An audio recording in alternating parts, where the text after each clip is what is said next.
جب انسان کو تھوڑا سا ترجمہ آتا ہو نا، اس کی تھوڑی توجہ ہو، اسے نماز پڑھنے کا بھی بڑا ہی مزہ آتا ہے۔ نبی کریم علیہ السلام فرماتے ہیں، رب فرماتا ہے یہ سورہ فاتحہ میرے اور میرے بندے کے درمیان آدھی آدھی ہے، آدھی میری ہے آدھی میرے بندے کی ہے۔ جب وہ کہتا ہے نا مالک یوم الدین، تو یہاں تک وہ میری تعریف کرتا ہے، ایاک نعبد و ایاک نستعین تک پہنچتا ہے تو اب میرا اور اس کا آدھا آدھا کام شروع ہو جاتا ہے۔ پھر آگے میرا بندہ جب مجھ سے دعا مانگتا ہے تو یہ اس کے الفاظ ہیں جو میں اپنے فضل سے قبول فرمایا کرتا ہوں۔ تو ارشاد فرمایا تمام تعریفیں اللہ کے لیے جو تمام جہانوں کا پالنے والا ہے، الرحمن الرحیم، بڑا ہی مہربان ہے نہایت۔ یہ رحمان مبالغے کا صیغہ ہے، یعنی اتنا رحم کرنے والا کہ جتنا کوئی اور رحم نہ کر سکے، اس لیے اللہ ہی رحمان ہو سکتا ہے، بندہ کوئی رحمان نہیں ہو سکتا۔ بندے کو رحیم کہا جا سکتا ہے، نبی پاک رحیم ہے لیکن رحمان نہیں ہے، اس لیے کسی بھی انسان کا نام رحمان نہیں ہو سکتا۔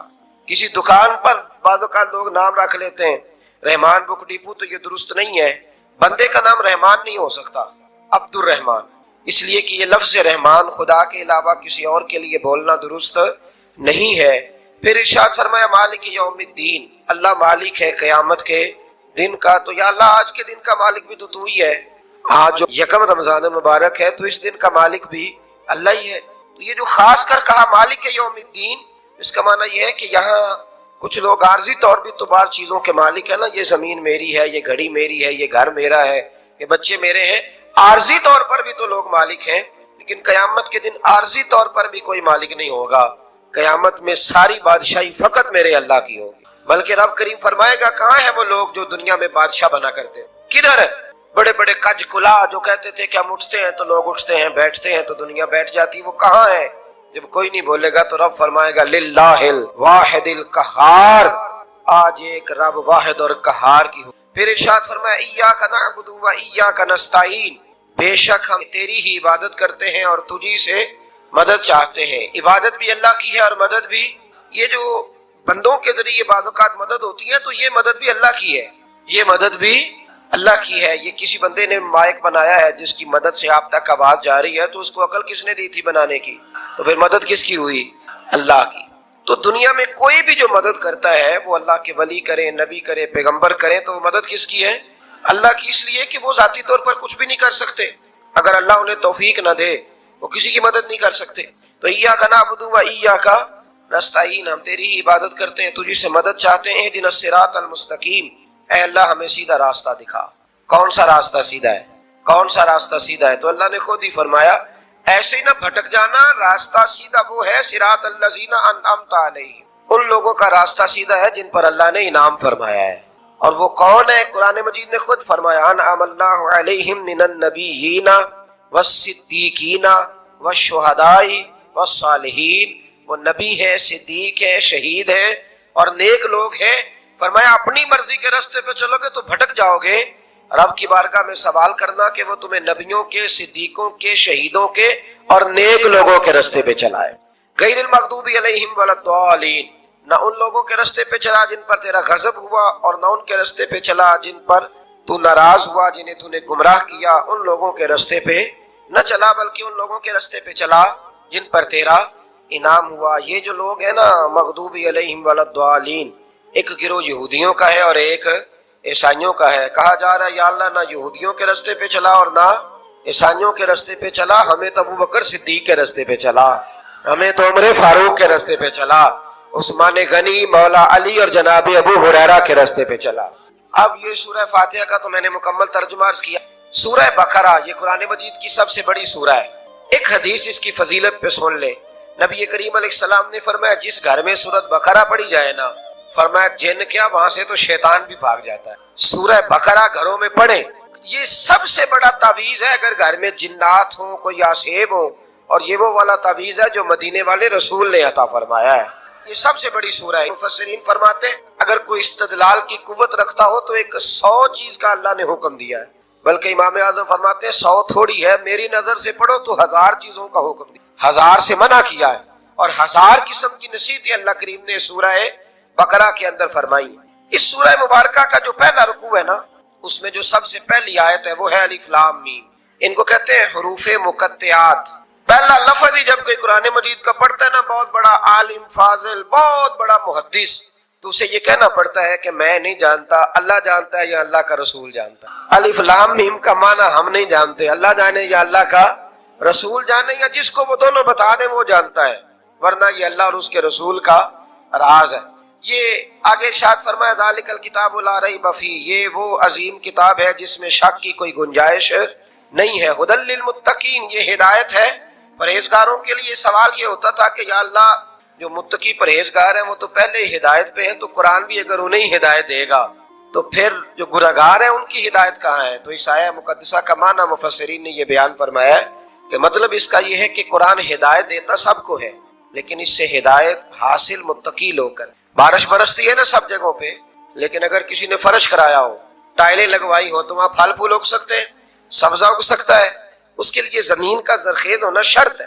قرآن مجید سب کو ہدایت دیتا ہے، لیکن قرآن مجید سے ہدایت لیتے وہ ہے جنہیں اللہ نے تقوی والا دل عطا فرمایا ہے، ڈرنے والا دل دیا۔ آگے جو آیات ہیں نا 5، ان میں اللہ تبارک و تعالیٰ نے متقی لوگوں کی فضیلت بیان کی ہے، نشانیاں بیان کی ہیں کہ وہ کون ہوتے ہیں۔ ان میں پہلا ارشاد فرمایا کہ متقی وہ ہوتا ہے جو غیب پہ ایمان لے آتا ہے، اس چکر میں نہیں پڑتا کہ آنکھوں سے دیکھوں گا تو مانوں گا۔ اور دوسرا فرمایا متقی وہ ہوتا ہے جو نماز قائم کرتا ہے اور اللہ کے دیے ہوئے رزق سے اللہ کے راستے میں خرچ کرتا ہے۔ اور تیسرا فرمایا متقی وہ ہوتے ہیں کہ محبوب جو قرآن ہم نے آپ پہ نازل کیا اس پر بھی ایمان لاتے ہیں، اور جو آپ سے پہلے نازل کیا گیا اس پر بھی ایمان لاتے ہیں، یعنی تورات کو، زبور کو، انجیل کو، اس کو بھی وہ مانتے ہیں۔ اور پھر اللہ کریم نے فرمایا اولئک علی ھدی من ربہم واولئک ھم المفلحون، یہ جو لوگ ہیں نا غیب پر ایمان لانے والے، نماز پڑھنے والے، زکوٰۃ دینے والے، پچھلی کتابوں کو بھی ماننے والے، نبیوں کو بھی ماننے والے، اور رسول پاک پر ایمان لانے والے، فرمایا یہ وہ لوگ ہیں جو اللہ کی طرف سے ہدایت پر ہیں، اور یہ وہ لوگ ہیں جو دنیا میں بھی کامیاب ہو جائیں گے اور آخرت میں بھی کامیاب ہو جائیں گے۔ پھر آگے نا اللہ تبارک و تعالیٰ نے کفار کا ذکر فرمایا ہے 3 آیات کے اندر۔ مومن کے بعد دوسرا درجہ کس کا ہے ذکر میں؟ کافر کا۔ پہلے بات ہوئی 5 آیات میں مومنوں کی، اب 3 آیات میں ذکر کیا گیا پکے کافروں کا۔ مومن وہ ہوتا ہے زبان سے بھی اللہ اور اس کے رسول کو مانے، ان کی لائی ہوئی چیزوں کو مانے، اور دل سے بھی تسلیم کرے۔ اور کافر وہ ہوتا ہے کہ جو نہ زبان سے مانتا ہے اور نہ ہی دل سے تسلیم کرتا ہے۔ پھر اللہ تبارک و تعالیٰ نے 13 آیات کے اندر، 3 آیتوں میں کافروں کا ذکر کیا اور 13 آیات کے اندر پھر منافقین کا ذکر فرمایا ہے۔ منافق اس کو کہتے ہیں، منافق اس کو کہتے ہیں جو زبان سے تو دعوے اونچے اونچے کرتا ہے ایمان کے، لیکن اس کے دل میں ایمان موجود نہیں ہوتا۔ آپ حیران ہوں گے، یہیں پہ بات کو ذرا غور سے سمجھے کہ مومنوں کا ذکر 5 آیات میں اور کفار کا 3 آیات میں، پکے کفار کا، اور منافقین کے لیے اللہ نے اگلے ہی رکوع میں 13 آیات بیان فرمائی۔ 13، یہ خطرناک گروہ ہے منافقین، یہ خوفناک لوگ ہیں، یہ وہ چھپی ہوئی بیماری ہے کہ جس کو پکڑنا تھوڑا مشکل ہے۔ کچھ بیماریوں کو ڈاکٹر کہتے ہیں نا یہ خاموش قاتل ہے، قتل کر دیتی ہے پر پتہ نہیں لگنے دیتی، اسی طرح منافقین کا ٹولہ ہے۔ قرآن مجید کہتا ہے ان منافقین کے بارے میں وَمِنَ النَّاسِ مَن يَقُولُ آمَنَّا بِاللَّهِ وَبِالْيَوْمِ الْآخِرِ وَمَا هُمْ بِمُؤْمِنِينَ، اے محبوب کچھ لوگ کہتے ہیں ہم اللہ اور آخرت پر ایمان لائے، لیکن وہ ایمان لانے والے نہیں ہیں۔ تو جب رب کہتا ہے نہیں ہے، آج کسی کو کہہ دیا جائے نا کہ وہ بندہ جھوٹا کلمہ پڑھتا ہے، اس کی باتیں نہیں بتاتی، تو کہتے ہو آپ ایک کلمہ گو کو برا کہہ رہے ہیں۔ تو یہاں تو اللہ ان کے کلمے کا بھی اعلان فرما رہا ہے اور ان کے نفاق کا بھی اعلان 13 آیات میں۔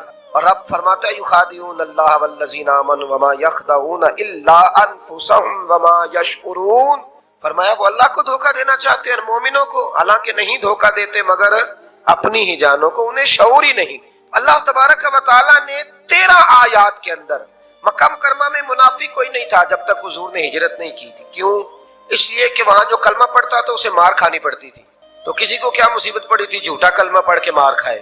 مدینے میں جب اسلامی حکومت قائم ہو گئی نا تو کچھ لوگوں نے اسلامی حکومت سے فائدہ لینے کے لیے جھوٹے موٹے کلمے پڑھ لیے، اندر کفر رکھتے تھے، اوپر سے اظہار اسلام کرتے تھے۔ تو رب فرماتا ہے کہ ان کا یہ ایمان قابل قبول نہیں ہے۔ تو یا اللہ پھر کس کا ایمان قابل قبول ہے؟ تو اللہ کریم نے فرمایا وَإِذَا قِيلَ لَهُمْ آمِنُوا كَمَا آمَنَ النَّاسُ، جب ان سے کہا جاتا ہے نا اس طرح ایمان لاؤ جس طرح دوسرے لوگ لائے، یعنی ابو بکر صدیق کی طرح ایمان لاؤ، عمر فاروق کی طرح ایمان لاؤ، عثمان غنی کی طرح، مولا علی کی طرح، بلال حبشی کی طرح. تو کیا جواب دیتے ہیں؟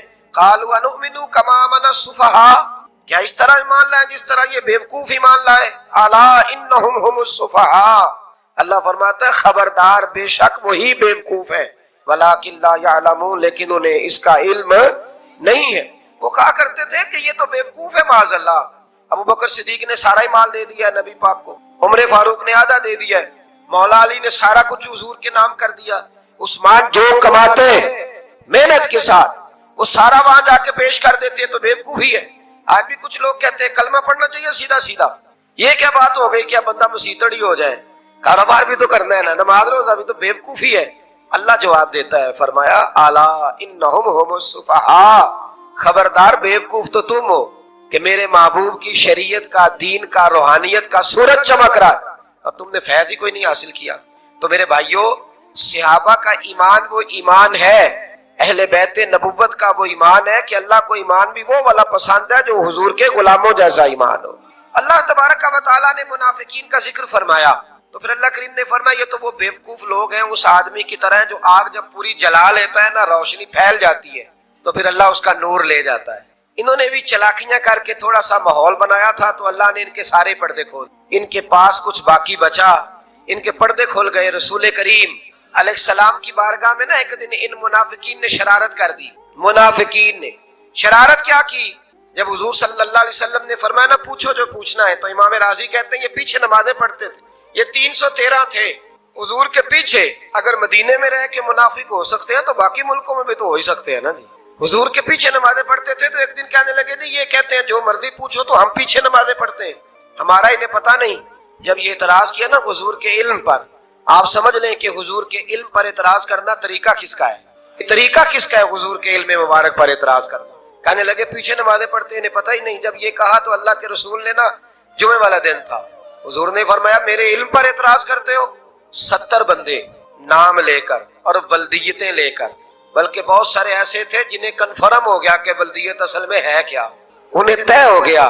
حضور کے بے ادب کے لیے یہ طے کرنا بھی مشکل ہوتا ہے نا. طے ہو گیا کہ ولدیت ہے کیا.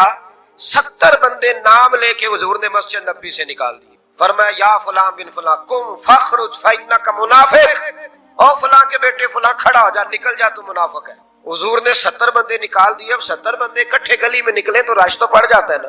حضرت عمر فاروق لیٹ ہو گئے، جمعے میں آ رہے تھے، ان کو جاتے ہوئے دیکھا تو عمر فاروق فرمانے لگے جمعہ ہو گیا ہے بھائی، 70 بندے نکل آئے باہر، جمعہ ہو گیا ہے. تو ایک منافق کہنے لگا تھا کہ نہیں حضور نے نکال دیا. تو عبداللہ بن ابی سلول جو ان کا سربراہ تھا نا، وہ کہنے لگا چپ کر. حضرت عمر سے کہنے لگا ہاں جی ہو گیا ہے. وہ بھی کہنے لگا تھا نہیں ہوا، ہمیں نکال دیا گیا. تو یہ سردار بولا کہنے لگا ہو گیا ہو گیا. حضرت عمر کہنے لگا چلو جمعہ ہو گیا تو جا کے اندر حضور کی زیارت ہی کر لیتا ہوں، لیٹ تو ہو ہی گیا ہوں. حضرت عمر اندر چلے گئے تو پیچھے سے وہ منافقین اپنے سردار سے کہنے لگے کہ 2 منٹ میں عمر کو پتہ چل جائے گا کہ تم نے جھوٹ بولا ہے.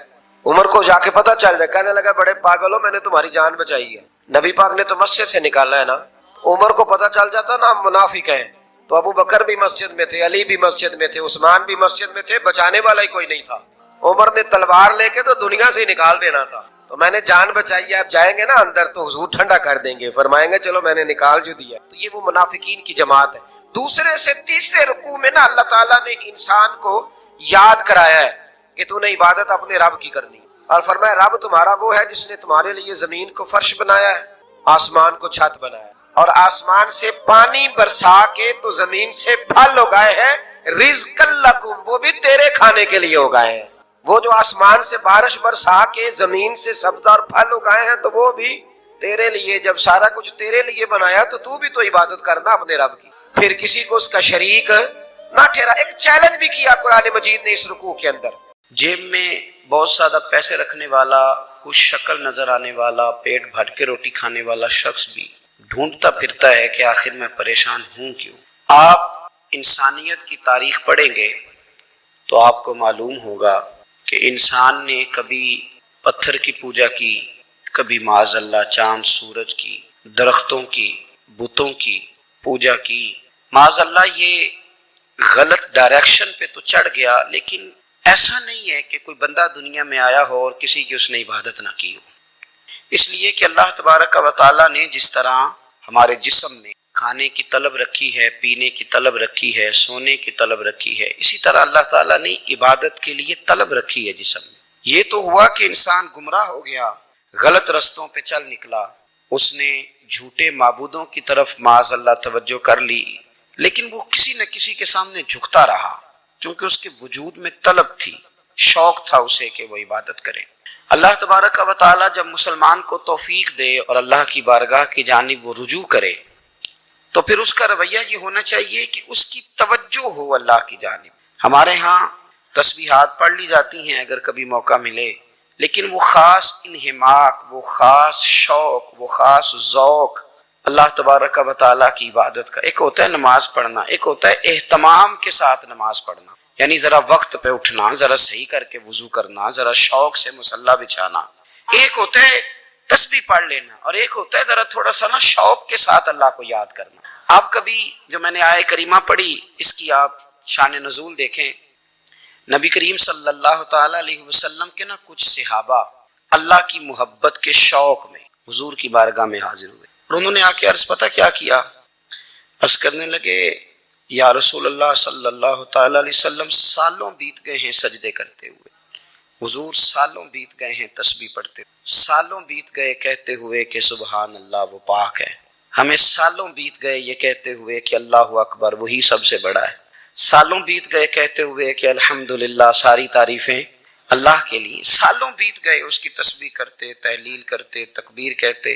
حضور اب نہ ہمارا اپنے رب سے ملنے کو جی چاہتا ہے، کبھی اے حقیقت منتظر نظر آنا لباس مجاز میں، لاکھوں سجدے تڑپ رہے ہیں میری جبین نیاز میں، اور اقبال کہنے لگے کہ تیرے عشق کی انتہا چاہتا ہوں، تو میری سادگی دیکھ کیا چاہتا ہوں، میرا ذرا سا تو دل ہے مگر شوق اتنا، میں وہی لن ترانی سنا چاہتا ہوں۔ میرا بھی دل کرتا ہے کہ اللہ میں تجھے کہوں میں تجھے دیکھنا چاہتا ہوں جس طرح حضرت موسیٰ کلیم علیہ السلام نے کہا تھا، اور تو مجھے کہے کہ لن ترانی تو نہیں دیکھ سکتا، ذرا سا تو دل ہے مگر شوق اتنا، میں بھی وہی لن ترانی سنا چاہتا ہوں۔ پھر کہنے لگے بھری بزم میں راز کی بات کہہ دی، بڑا بے ادب ہوں سزا چاہتا ہوں۔ دیکھو سب لوگوں کے بیچ ہی میں نے یہ کہہ دیا۔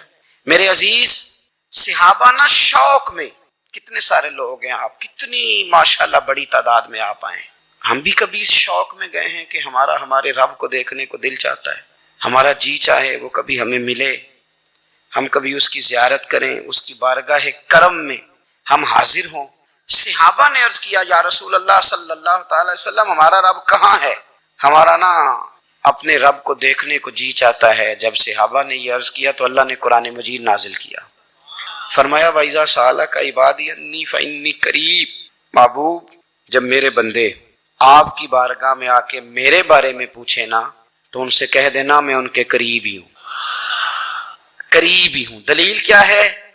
آئی اذا دان، یہ جب بھی مجھ سے دعا مانگیں گے میں ان کی دعاؤں کو قبول فرماؤں گا، میں ان کے قریب ہوں، میں ان کے قریب ہوں، یہ جب بھی دعا مانگیں گے نا میں قبول کروں گا، میں ان کے قریب ہوں۔ اللہ تبارک و تعالیٰ کے بندے اللہ سے محبت کرتے، رب کی بارگاہ میں جھکتے، اس کو اپنے دکھ سناتے، اس کے پیارے محبوب صلی اللہ تعالی علیہ وسلم کا وسیلہ لے کے اس کے حضور حاضر ہو جاتے، پیشانیاں سجدوں سے روشن ہوتی۔ ہم نہ ہر چیز کے لیے وقت نکالتے ہیں، ہر چیز کے لیے، لیکن عبادت کے لیے وقت نہیں نکالتے۔ ہر شے آباد ہے، ہر شے، ہماری فیس بک بھی آباد ہے، واٹس ایپ بھی آباد ہے، ہمارے ٹویٹر بھی آباد ہیں، ہماری ہر چیز آباد ہے، سب سے کم آباد ہمارا مصلی رہ گیا ہے، سب سے کم۔ وہ لوگ اب ڈھونڈنے سے ملتے ہیں جن کی بغل میں مصلی ہوتا تھا۔ میرے بھائی آپ کتنا کو دنیا کے پیچھے بھاگو گے تھکا دے گی، کتنا دولت کے پیچھے بھاگو گے تھکا دے گی۔ آپ جب اپنی زندگی میں جمع تفریق کرو گے نا تو مرتے وقت احساس ہوگا کہ سارا کچھ تو لوگوں کے لیے کیا، اپنے لیے تو کر ہی کچھ نہیں سکے۔ اور ہم عبادت کے معاملے میں بہانے بازی بھی کرتے ہیں، ہم کہتے ہیں اوہو رزق کمانا بھی تو عبادت ہی ہے نا، تو میں حلال روزی کے لیے جا رہا ہوں، یہ بھی تو عبادت ہے نا۔ میری طرح کے لوگ کہہ دیتے ہیں کہ میں سویرے اٹھ کے مدرسے میں کچھ اسباق دیکھتا ہوں تو یہ بھی تو عبادت ہے، میں بیان کرنے کے لیے مطالعہ کرتا ہوں تو یہ بھی تو عبادت ہے نا، اتنے لمبے سفر کر کے ملک میں دنیا میں گھومتا ہوں تو یہ بھی تو میں عبادت ہی کر رہا ہوں۔ اب اسپیشل نفلوں کے لیے وقت کس طرح نکلے، اسپیشل کر کے تسبیح میں کیسے چلاؤں، میں سارا کچھ ہم بہانے بنا لیتے ہیں نا۔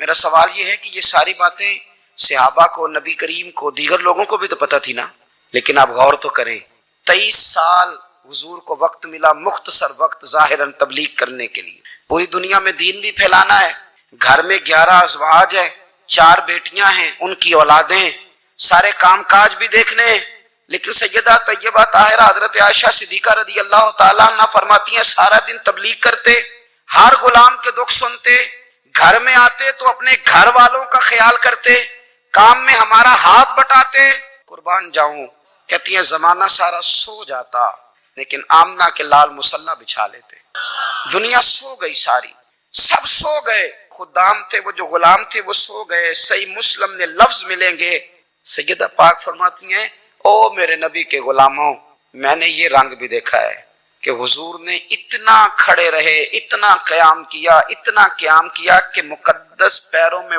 ورم آ گئے، سوج گئے پیر، اتنے بڑے